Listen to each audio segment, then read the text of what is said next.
Oh my goodness. Oh my goodness. What a game that was. We're talking serious shockwaves here, people. Wolverhampton Wanderers versus Burnley, and it was electric. Wolves, with their defensive backline, had us thinking they'd dominate, right? I mean, they seemed untouchable.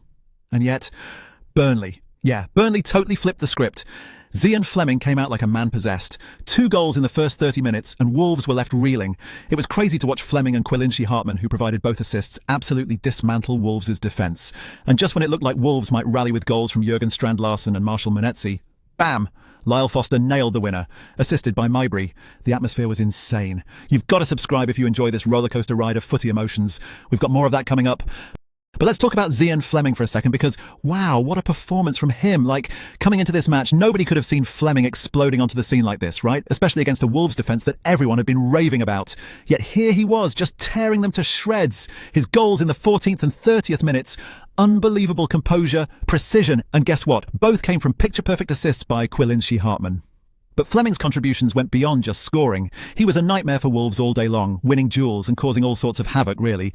I mean, he's got a knack for positioning himself in those sweet spots and frustrating the heck out of the opponents. You got to respect his work rate and tactical awareness, right? It kind of looks like Flemming sparked something incredible in Burnley, breathing life into their fight against relegation. What more could you ask for? His performance today wasn't just about shining individually, it was a catalyst that might just steer Burnley's season in a new, thrilling direction. Now this is a player to watch. But what about Wolves, right? They were supposed to be this unbreakable wall at the back, the kind everyone's been praising, you know what I mean? Well, today it looks like that wall had some cracks, to say the least. Flemming's goals, with those slick assists from Hartman, kind of ripped through them like a hot knife through butter. What was going on with their defence? Seriously, conceding 2 in quick succession in a match where they needed that defensive solidity to set up their own game plan. Unbelievable.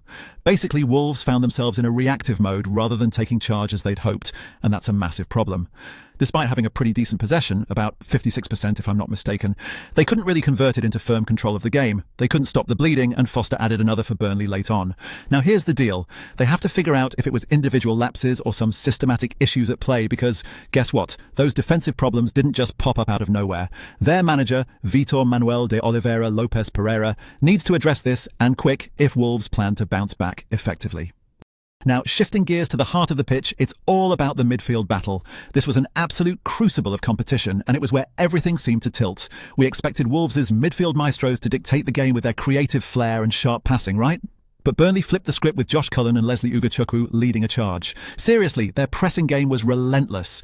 It's like they didn't just want to win the ball, they wanted to own the midfield. And that ownership completely knocked Wolves off their pace. Cullen was running the show in terms of ground coverage, absolutely mind-blowing stamina there, while Ugachukwu was like a thorn in Wolves' side, constantly intercepting and disrupting plays. It's ironic, right?